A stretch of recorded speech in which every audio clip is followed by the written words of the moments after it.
Indépendance, cha-cha, tozuie. Oti kwanza, cha-cha, tubakidi. With the DRC Invitational Gala dinner. Let me just start with all protocols observed. Her Excellency, the Governor of the Province of Lualaba, Mrs. Fifi Masuka. Good evening to the distinguished guests as well that are gathered in attendance tonight. Business partners, friends, stakeholders and shareholders, and of course, members of the media.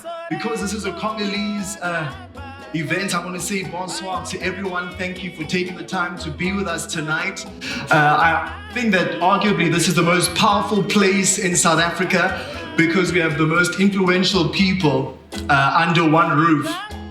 An annual event to lift the profile of the people of the DRC Invitational, which will give an opportunity to young men, young women to change their lives, will continue to speak to that truth. Excellencies, ambassadors, distinguished guests, ladies and gentlemen, a very good evening to you and welcome.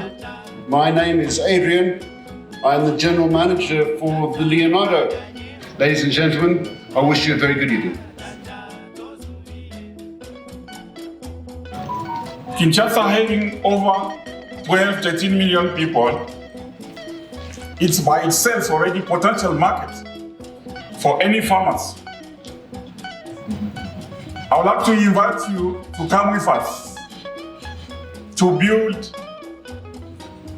infrastructure, airport, port. I would like to salute the governor of Lualaba, what she's doing today.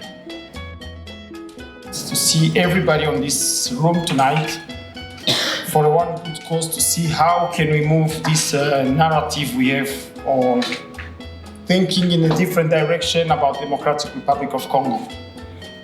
Thanks very much, Your Excellency Ambassador Binene, Your Excellency Governor of Lualaba Province, Madame Fifi Masuka, different guests, and so I invite people who are hearing now to come and invest in DRC. Yes, there is problem. Who can tell me which house, which family they don't have problem? We have problem, we are trying to resolve that problem. We would like now to have company to come, establish in Congo, do everything in Congo. So the population of Congo can also profit on what they have on their lands. On construction in particular, because I was listening to some of the speakers, over the past 100 years we've built quite a list of diverse structures. So Mr. Landry, if you want to emulate what was built here in the DRC, please give us a call. Enhance road safety situation and to improve the environment in the Kolwezi Center. What I would really just like to say is to congratulate Diod, a good friend of ours at Stain City, the Golf Club, the Kinshasa, the Sunshine Tour, and all the organizers that are putting together this DRC Invitational. I think it's an amazing opportunity for you to showcase your country. I can see that all the speakers here this evening, you're very proud of what you have and you want to bring people to your country. We can relate to that because we're also hosting a big tournament at the end of March, and that equally gives us an opportunity to showcase what we've got at Stain City. So I think again we have something in common there, Your Excellencies. Merci beaucoup les organisateurs de nous avoir confié à ces galas DRC. MD Service est une société à capitaux congolais, à 100% à capitaux congolais. Nous vendons l'image de notre pays. Et ça nous fait un grand plaisir de vous voir tous ici. C'est un plaisir pour notre pays, la RDC. Je suis fier de vous. We've established a very small base already in Kinshasa, Telemedia DRC, with Diod and partners, and we hope that to contribute over the next few years to expanding this relationship. We've had the privilege of meeting the governor of Lualaba, and we're also delighted to hopefully assist her in that area. What kind of impact will business in the DRC have in the DRC and globally as well? All the economy of DRC is only on the mind. That's why the president today is trying to make a difference, not only focusing on the mine, but on the other sector, which like tourism, agriculture, and the construction of the country. From an investment point of view, is having that vision and seeing where the city is growing and where the need will be, and believing in that. And obviously having the right partners and the right team, and we've people there that's been Congolese people that's been with us from the beginning, still sticking with us. Tu peux commencer avec les premiers projets. Donc ça fait au moins 15 ans, plus de 15 ans que je suis dans la sous-traitance du personnel, plus spécialisé dans le secteur minier. Aujourd'hui, je peux commencer avec un projet, par exemple, que je commence avec 100 employés. Je commence, après une année, je peux avoir d'autres projets. C'est pas dit que les 3000, je les ai d'un coup, mais ça varie aussi. Tu sais, dans le secteur minier, il y a des paramètres. Il y a des fois la construction de l'usine, vous avez beaucoup des agents. Et quand on commence la production, il y a diminution des agents. Ça dépend, ça varie. Mais il y a aussi d'autres projets qui sont stables dans la production. C'est que vous gardez presque les mêmes statistiques. Et il y a des particularités selon les sociétés. Puisque je travaille avec beaucoup de mining, mais aussi avec des sociétés de forage, comme Baudlong.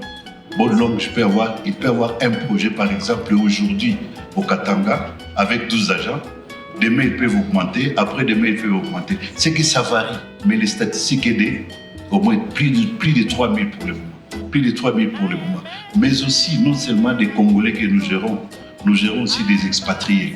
Il y a des partenaires qui viennent avec des projets. Ils ont des expatriés qui ont l'expérience dans tel ou tel domaine pour les gérer. Ils ne veulent pas prendre un contrat directement avec les expatriés. Ils disent que non, voilà. Il y a des clauses qui sont bien définies que MD va commencer à gérer. Et là, nous les gérons avec un contrat bien défini, tout ça. C'est un peu comme ça. Et non seulement ces agents sont en seul point, nous avons des bureaux un peu partout. Nous avons à Rotouélé, nous avons au Katanga, nous avons à Kimpese, nous avons un peu partout des bureaux. Et partout, nous avons des superviseurs. Et il y a une direction générale qui se trouve à Kinshasa. One of the biggest taxpayers in the DRC. There's been some great questions tonight around, how can you get some surety, how can you get some security as an investor in the DRC? I'd like to recognise the government and especially Her Excellence. Whenever we've asked on the government and needed support from the government, Madam Fifi Masuka has been there for us. In fact, she's actually called me in the past and said, why didn't I call her? Why didn't I bring a problem to her? Why didn't I ask for her help? And she's extremely supportive. The work she's done in terms of developing Kolwezi, I've been there for 3.5 years, the roads, the infrastructure, the clinics, the schools, the hospitals, is quite incredible. It's a great opportunity to get behind the government in Lualaba. And I think the other important thing in investing in the DRC is, we operate Glencore with the same environmental standards as what we operate anywhere around the world. Local investment, you have to invest for the long term, as the governor said.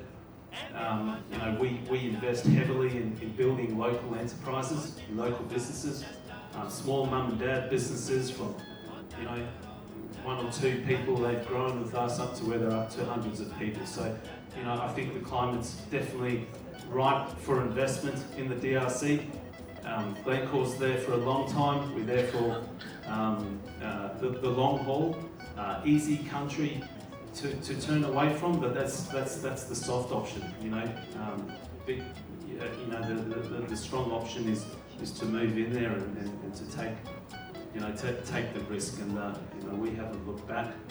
I just wanted to wrap up on behalf of our company. I think, given the investments and what we've done, and Her Excellence has mentioned it tonight, I think it was important for us just to recognise that and to thank her for being here tonight, and for every time we've needed her for her help in a challenging situation. She's always been there for us, and her government as well. So thank you.